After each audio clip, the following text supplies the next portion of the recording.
Winners see the gain and losers see the pain. जो winners होते हैं वो हमेशा लाइफ के बारे में सोचते हैं कि वो कैसे आगे बढ़ सकते हैं, और जो लूजर्स होते हैं वो हमेशा ये चीज सोचते हैं कि वो लाइफ में आगे क्यों नहीं बढ़ सकते। ऐसा कहते हैं शिव खेड़ा सर। मैं हूं यश और मैं आपको बताने वाली सी 5 क्वालिटीज ऑफ सक्सेसफुल पीपल या फिर विनर्स जो कि मैंने सीखी है from the book you can win. But उससे पहले अगर आपने इस बुक समरी का फर्स्ट पार्ट जिसमें मैंने बताया ये 4 क्वालिटीज ऑफ लूजर्स, अगर आपने उसको नहीं देखा है तो प्लीज उसको भी चेकआउट करिएगा।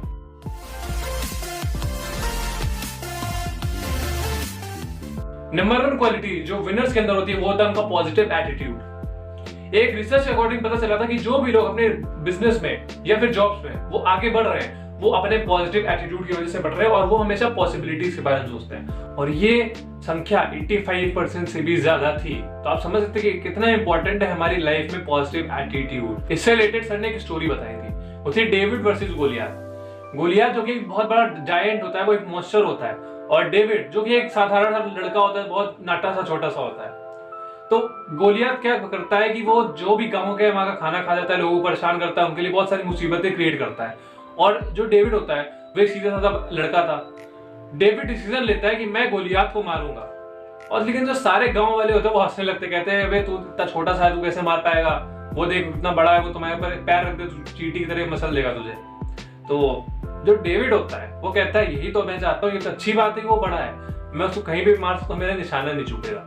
ये होता है positive attitude. Real positive attitude का मतलब ये नहीं होता कि जो भी हमारे साथ होगा वो सब अच्छा होगा। रियल पॉजिटिव एटीट्यूड का मतलब वो होता है कि हमारे साथ चाहे जो भी हो रहा हो लेकिन हम उसमें अच्छी चीजें फाइंड करें, हम उसमें अच्छी चीजें फाइंड करके उसको एक हैप्पीनेस के वे में जिए और उससे कुछ सीखे। वो होता है real positive attitude. Second is opportunity grabber.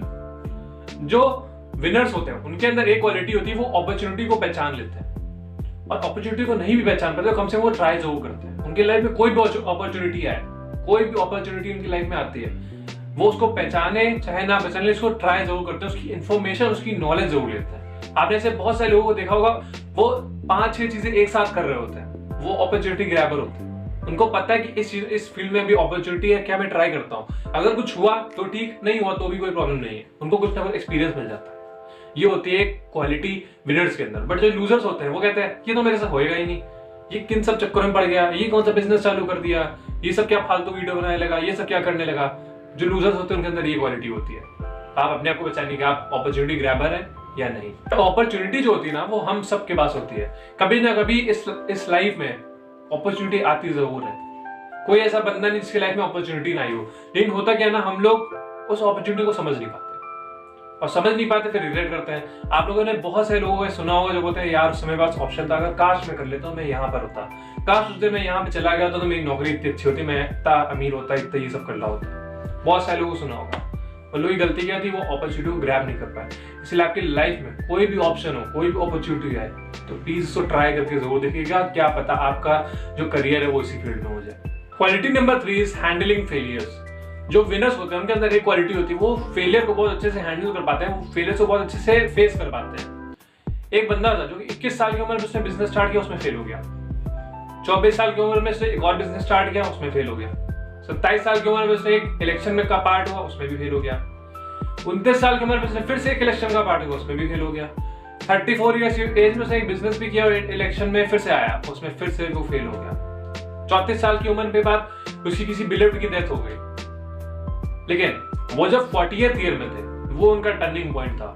40th year में वो बन गए अमेरिका के one of the best president, जिनका नाम था अब्राहम लिंकन। जी हाँ, अब्राहम लिंकन की लाइफ में बहुत सारे फेलियर्स उनकी लाइफ में, लेकिन उन्होंने कभी हार नहीं मानी और उन फेलियर से सीखने की कोशिश करी कि मैंने क्या गलत किया, अब मैं अपने को कैसे इंप्रूव कर सकता हूँ। इसीलिए हम लोग आज अब्राहम लिंकन को जानते हैं। तो हमारी लाइफ में भी बहुत सारे फेलियर्स आएंगे, चाहे हम स्टार्टिंग करें चाहे हम कहीं भी किसी पोजीशन, फेलियर्स हमारे पास आते ही रहेंगे, लेकिन हमें उसको फेस करना आना चाहिए, हमें उससे हार नहीं माननी चाहिए, हमें उससे सीखना चाहिए कि हमने क्या गलत किया है, इसलिए हमारा फेलियर आया हमारी लाइफ। एपीजे अब्दुल कलाम सर ने भी बोला था कि confidence and hard work is the best medicine to kill failure.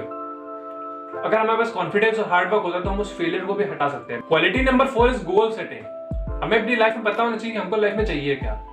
बहुत सारे लोगों को अपनी लाइफ में वो मिलता है जो उनको नहीं चाहिए, क्योंकि उन्होंने कभी डिसाइड नहीं किया कि उनको क्या चाहिए। और जो गोल्स होते हैं, हमें स्टार्टिंग में ना जो भी चीज हमें अचीव करनी है उसको बहुत छोटे छोटे गोल्स में डिवाइड करना होता है। कोई एक साथ आप बड़ा गोल बना लोगे तो आपका दिमाग वो हैंडल नहीं कर पाएगा, डाइजेस्ट नहीं कर पाएगा। तो आपको स्टार्ट करना चाहिए स्मॉल गोल्स से। और जो भी गोल्स हैं, हमें स्मार्ट गोल्स बनाने चाहिए। स्मार्ट गोल मतलब smart, SMART, S for specific.